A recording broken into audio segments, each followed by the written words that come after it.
Thank you. And I'm proud to represent the next speaker, Amikam Levanon of Israel Electric Company. And Amikam promised us to entertain us a bit and to introduce some puzzles on innovation techniques. So the floor is yours, Amikam. Well, it's too much of a thank you anyway for the introduction, but it's yeah, I'm going to be belly dancing, but not really. I was asked, actually I gave a presentation in the morning and was asked to talk about the innovators themselves this afternoon. I thought, how can I share with you my experience, my personal experience as well, about how to select a good innovator, or from within or from without. I totally agree with everything that John said, said earlier. But let me take you a little bit back, about 20-something years back in my history. Is anybody here an innovator or an entrepreneur of companies, or anybody from a small company? Except just one. Okay. So in those days, I'm not gonna challenge you. Don't worry. In those days, I was participating in the Israeli Defense Force, which is practically a very large corporation in many ways.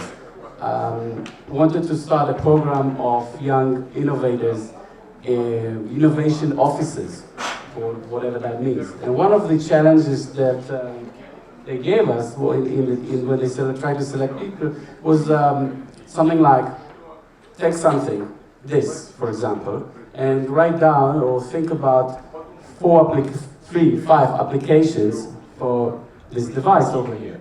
What can you do with it?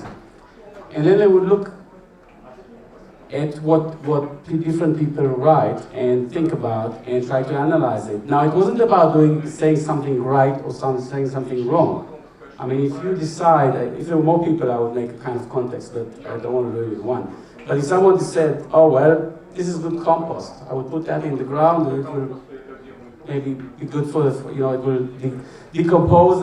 Maybe it's a lousy idea, but still, we'll talk about it. So you can throw ideas around. This brainstorming is very important. Now, when I came years later to manage an incubator, and found that the incubator already has set rules, there was a government-owned incubator, we couldn't really do that because the innovators were outside.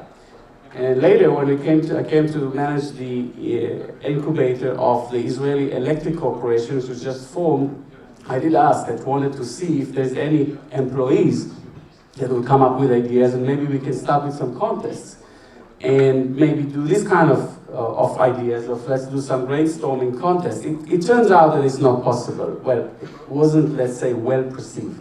I'm not saying it's impossible, it may be still possible, but most of the employees, and I don't think of Israel Electric it's a monopoly utility, but it has 70 PhDs. So it does have I would say a good representation of academic knowledge inside. But it turns out that most of these people who had ideas would put them in a drawer and would not expose them. And when we tried to incentivize them to bring out their ideas, most of them were very much scared to bring those ideas out. That was the practical experience. And so the company decided, let's not fight that for the time being. And what we do, we'll open the innovation to the outside world and invite entrepreneurs from the outside and start the ball rolling with the incubation program, and then we'll see how the internal people, the employees, will react to that and maybe come up with their ideas and see, if it works out well for the outsiders and the company is putting money in ideas that come from the outside, maybe they will also put money in the idea that me as an engineer of the company will bring in, will present. That was a very difficult challenge, and I must say that to this day, it's already 4 years running, there have been very few ideas that were given to or submitted to the committee from internal. This is our experience. But let me, just to give you a little bit more insight of how things are done, I will tell you what we actually did. We formed a rule, a number of rules or a process of how to submit ideas into the technology incubator. So we opened up the floor by using a website, basically, and it was an ongoing website which could anyone could submit all the time. In the beginning, we actually opened it up for a short time and then closed it until we kind of processed the initial submissions. Usually in the beginning there's a lot, and a lot of rubbish as well, excuse my language.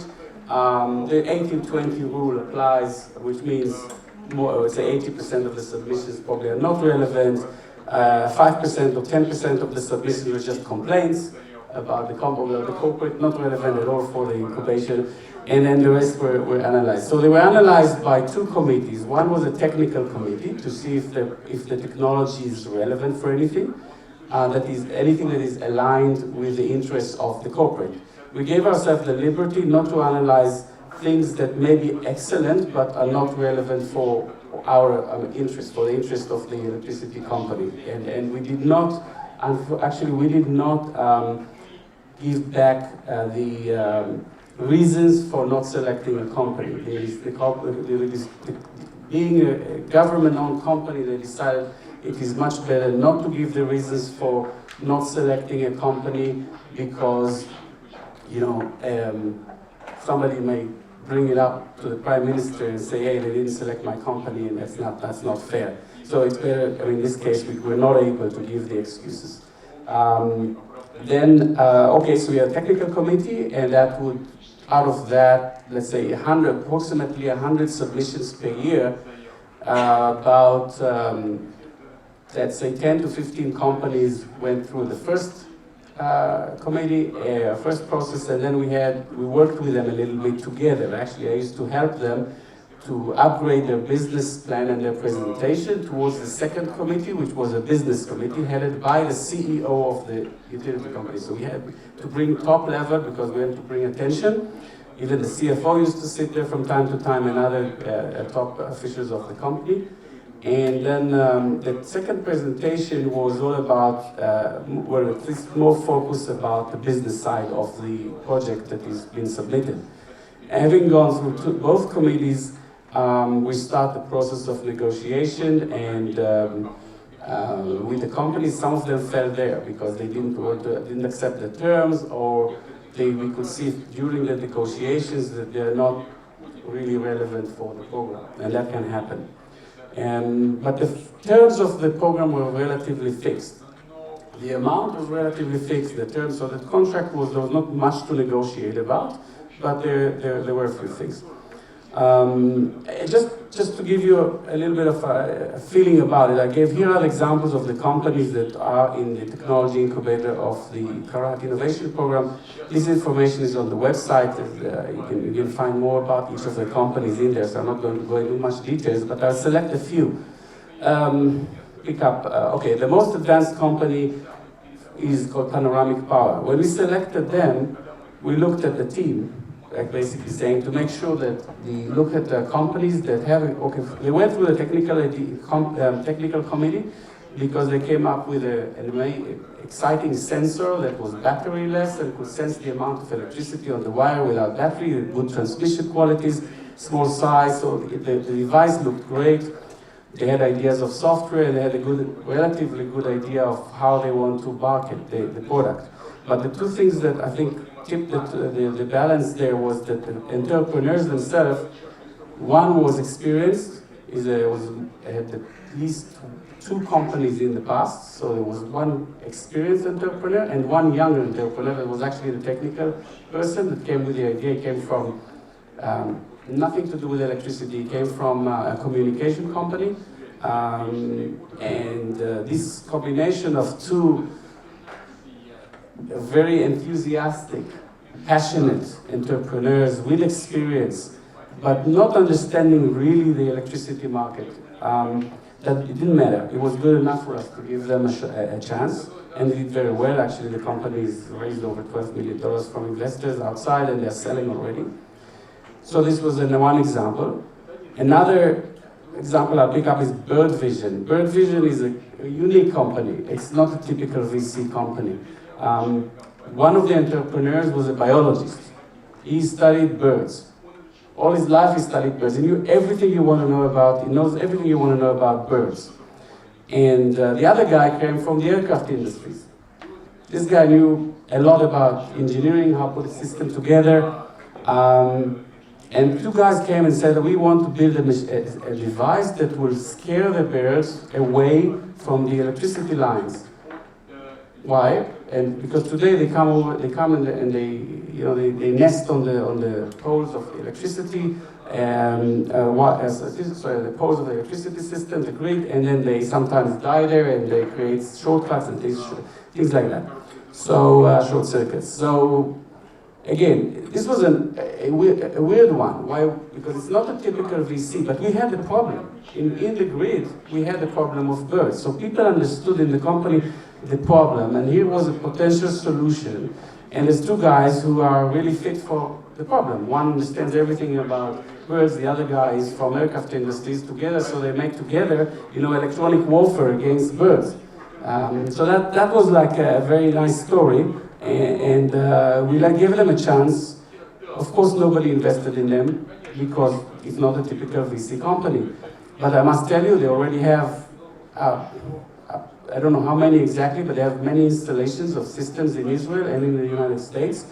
And they keep away the birds from the grid and from wind turbines. And it's not a joke. In some parts of the United States, in California, if a wind turbine hits an American eagle, they get fined by $1 million. And sometimes some people go to jail if they didn't plan it properly. So this is a regulation issue, but just an example. Now, one example that is in the last one is finished, is not there, but this is important for the case. We had an excellent case of a company with one entrepreneur that came, he was actually on the he retired from the Israel Electric. He was an engineer who developed quite an amazing system. No, sorry, just take another example. A guy who came from Russia. He immigrated from Russia a long time ago to Israel, and he came up with a program for saving energy in motors. And the other entrepreneur was again an experienced entrepreneur. Everything was excellent about them. Same story as Panoramic. We got excited. Other investors got excited. And we went on and invested in them and let them try the system in our labs, and they built everything. It looks fine, and it didn't work. So these things happen. So we had all the, they had the checkbox was fine. Technology, team, market, everything you wanted to know. And when they built the system, it just didn't work. And of course, the company is closed. So this is, I chose this example to show you that even if you do things by the rule, you make choices, you do make mistakes, and things happen. And this is part of venture capital. Thank you, Amikam. Чувствую, и в этом смысле я оптимист, что компании начинают уже подходить к этому моменту, по крайней мере, многие из крупных компаний, с кем мы работаем совместно с iR&Dclub в рамках наших мероприятий, так и в целом по рынку, мы видим, что компании начинают понимать, зачем это нужно, и это начинает вплетаться в их стратегии развития.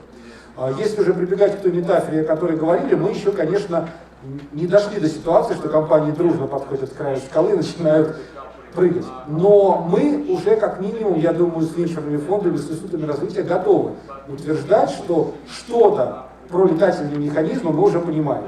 То есть как минимум мы можем тем, кто уже готов экспериментировать, мы уже готовы обсуждать, как это сделать. Спасибо. И я думаю, что вас будет